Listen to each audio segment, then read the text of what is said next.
మీద చెయ్యి వేసి బొట్టు పెట్టినా, తాళి బొట్టు మెడను కట్టి బొట్టు పెట్టినా, తల మీద చెయ్యి వేసి బొట్టు పెట్టినా, తాళి బొట్టు మెడను కట్టి బొట్టు పెట్టినా, సన్ని కళ్ళు తొక్కినా సప్త పదులు మెట్టినా, సన్ని కళ్ళు తొక్కినా సప్త పదులు మెట్టినా, మనసు మనసు కలపడమే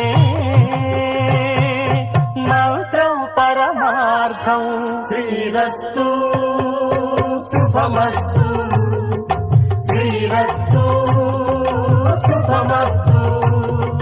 శ్రీకారం చుట్టుకుంది పెళ్లి పుస్తకం, ఇక ఆకారం దాచుతుంది స్వర్గం.